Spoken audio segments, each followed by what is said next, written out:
Une méditation tirée du livre Maranatha, Le Seigneur vient, d'Ellen White.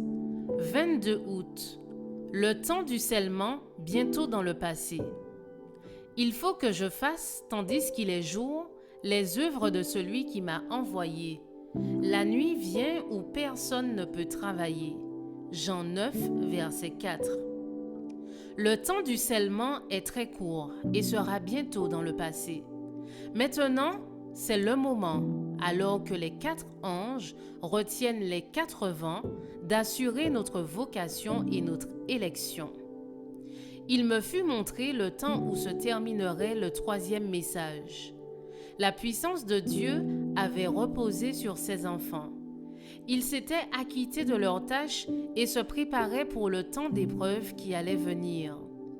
Ils avaient reçu la pluie de l'arrière-saison, le rafraîchissement de la part du Seigneur, et leur témoignage en avait été vivifié.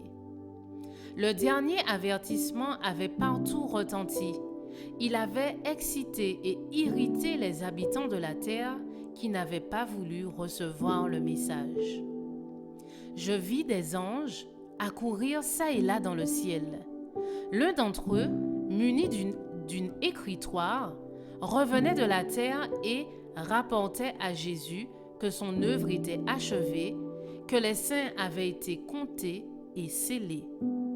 Puis, je vis le Sauveur qui avait exercé son ministère devant l'arche contenant les 10 commandements, jeter à terre son encensoir.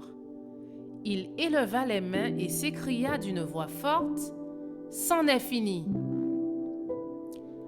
J'ai vu que beaucoup négligeaient la préparation nécessaire. Ils comptaient sur le temps de rafraîchissement et la pluie de l'arrière-saison pour pouvoir subsister au jour du Seigneur et vivre en sa présence. Oh, combien j'en ai vu qui étaient sans abri au temps de détresse. Ils avaient négligé de se préparer. C'est pourquoi ils ne pouvaient recevoir le rafraîchissement que tous doivent recevoir pour pouvoir vivre à la vue d'un Dieu saint. Quand Jésus quitte le sanctuaire, les saints continueront à être saints, car tous leurs péchés auront été effacés et ils auront reçu le sceau du Dieu vivant. Mais les injustes continueront d'être injustes, car il n'y aura plus de sacrificateurs dans le sanctuaire pour offrir leurs sacrifices, leurs confessions et leurs prières devant le trône du Père. C'est pourquoi ce qui doit être fait pour épargner aux âmes le déchaînement de la colère divine doit l'être avant que Jésus ait quitté le lieu très saint du sanctuaire céleste. Je vous souhaite une excellente journée. Que Dieu vous bénisse.